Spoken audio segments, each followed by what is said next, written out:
चलिए आप लोग को आज हम बता रहे हैं क्लास 10 का बायोलॉजी का एक सवाल आता है, लिंग निर्धारण, यानी लिंग निर्धारण के लिए क्या उत्तरदायी है। लिंग निर्धारण में सबसे पहले जीवधारियों के नर यानी कि मेल अथवा फीमेल रूप का निर्धारण या किसी जीवधारी में नर अथवा मादा लिंग करना ही लिंग निर्धारण कहलाता है। अब लिंग निर्धारण के लिए दो चीज उत्तरदायी होते हैं, एक मेल और दूसरा फीमेल।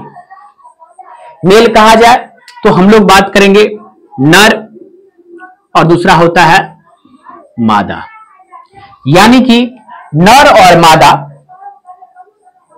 ये नर में शुक्राणु होता है और इसमें अंडाणु होता है।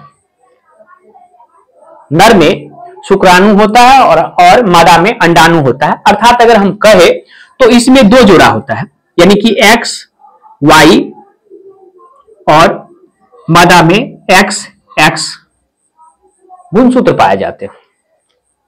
ये 23 जोड़ा होता है, गुणसूत्र 23 जोड़ा होता है, जिनमें से 22 जोड़ा एक समान रहता है। मनुष्य में 22 जोड़ा एक समान रहता है और एक जोड़ा जो होता है अलग अलग होते हैं।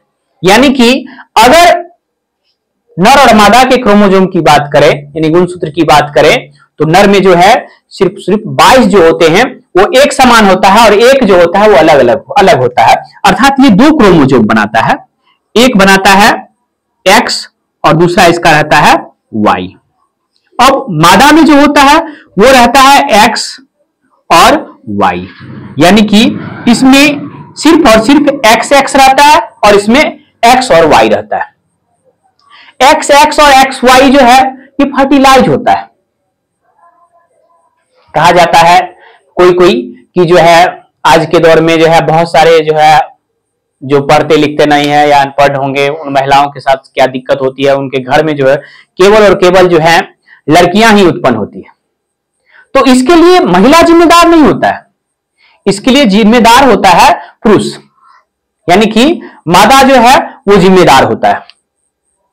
वास्तविकता ये होती है नर और मादा जो है उसमें दोनों में 22 जोड़े जो होते हैं क्रोमोसोम यानी गुणसूत्र जो होते हैं समान होते हैं, बस एक जोड़ा जो होता है वाई जो होता है वो अलग होता है। तो इसका फर्टिलाइजेशन क्या होता है, जैसे एक्स इस एक्स के साथ अब ये किस पर होता है, तो अब शक्तिशाली और कमजोर दो पक्षों में अगर लड़ाई हो तो कौन जीतेगा भाई, जो शक्तिशाली होता है वो जीतेगा। तो मतलब क्रोमोसोम का भी उसी तरह का प्रक्रिया होता है। ये अंडाणु से क्या करता है, अपना रिलेशनशिप बनाता है, तो यहां पर जाकर ये एक्स और एक्स बनाता है, यानी कि इसका और इसका, यानी कि दोनों का जो है वो एक्स एक्स बनाता है। मतलब ये हो जाएगा लड़की होने की संभावना होती है।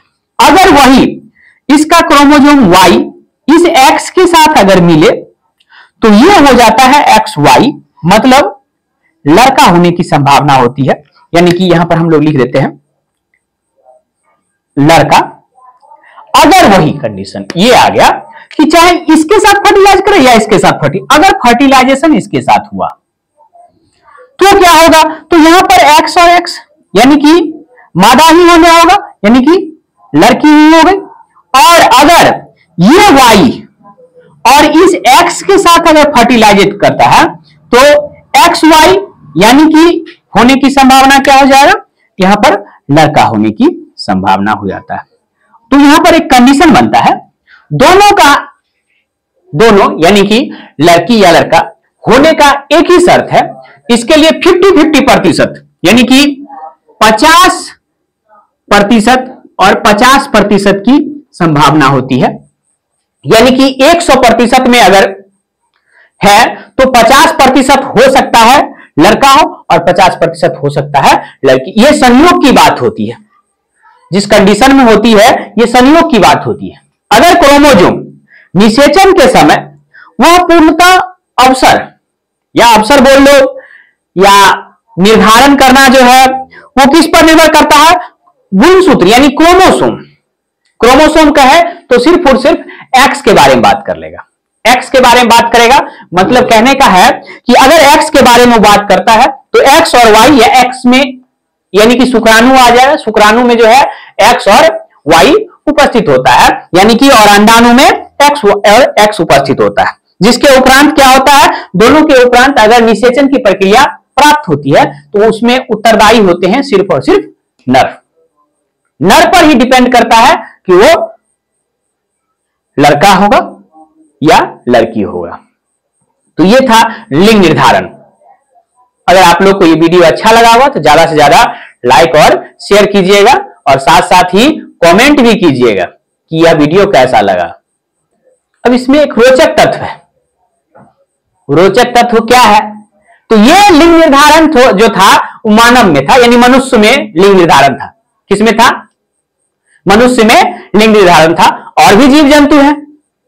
अब जैसे समुद्री घोंघा, घोंघा समझते हैं, स्लेंट्रेरा समूह का एक सदस्य होता है जो यहां पर चलते हैं, देखे होंगे बरसात के मौसम में ज्यादा निकलते हैं। इनमें क्या होता है कि इनमें उत्तरदायी होता है अगर समुद्री घोंघा है, यदि घोंघा समुद्री घोंघा अगर अकेला है, क्या वह अकेला है तो वह मदा बनेगा। समुद्री घोंघा अगर अकेला है तो क्या बनेगा, मदा बनेगा।